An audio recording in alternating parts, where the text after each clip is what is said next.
Our daily Bible reading for January 3rd. Our reading today comes from the Gospel of Matthew, chapter 2. Matthew chapter 2, we'll begin reading in verse 16 down through verse 23. Then Herod, when he saw that he had been tricked by the wise men, became furious, and he sent and killed all the male children in Bethlehem and in all that region who were 2 years old or under, according to the time that he had ascertained from the wise men. Then was fulfilled what was spoken by the prophet Jeremiah. A voice was heard in Ramah, weeping in loud lamentation.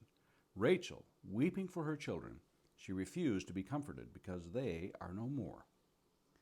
But when Herod died, behold, an angel of the Lord appeared in a dream to Joseph in Egypt, saying, Rise, take the child and his mother, and go to the land of Israel, for those who sought the child's life are dead. And he rose, and took the child and his mother, and went to the land of Israel. But when he heard that Archelaus was reigning over Judea in place of his father Herod, he was afraid to go there. And being warned in a dream, he withdrew to the district of Galilee. And he went and lived in a city called Nazareth, so that what was spoken by the prophets might be fulfilled, that he would be called a Nazarene.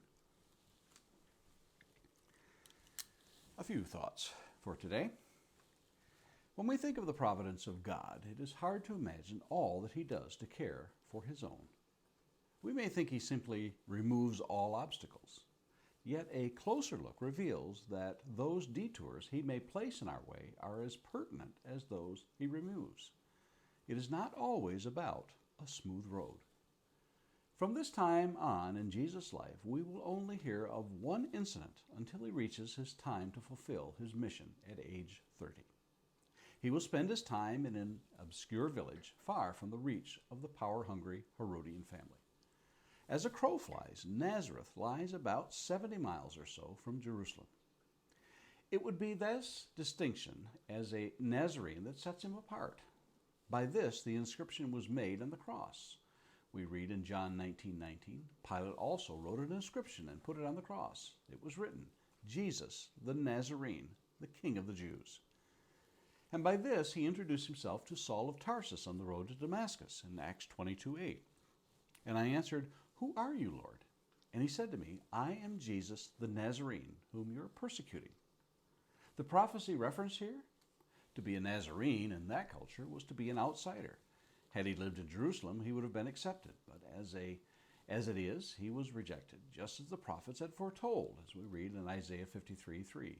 He was despised and forsaken of men, a man of sorrows and acquainted with grief. And like one from whom men hide their faces, he was despised, and we did not esteem him. We also read in Psalms 22:6, But I am a worm and not a man, a reproach of men and despised by the people. And again in Daniel 9:26, then after 62 weeks the Messiah will be cut off and have nothing. While this is certainly true of the culture of the first century, further digging in the Old Testament reveals another side to this term, Nazarene. The root word of this town, Nazarene, Nazar, comes from the same root word we find in the Old Testament book of Isaiah. The root word means branch. In Isaiah 11:1 we read, There shall come forth a shoot from the stump of Jesse, and a branch from his roots shall bear fruit. And again in Jeremiah 23:5 we read, Behold, the days are coming, declares the Lord, when I will raise up for David a righteous branch, and he shall reign as king and deal wisely, and shall execute justice and righteousness in the land. There are other passages that we read again of this branch that is to come. In Jeremiah 33:15, Zechariah 3:8, and Zechariah 6:12.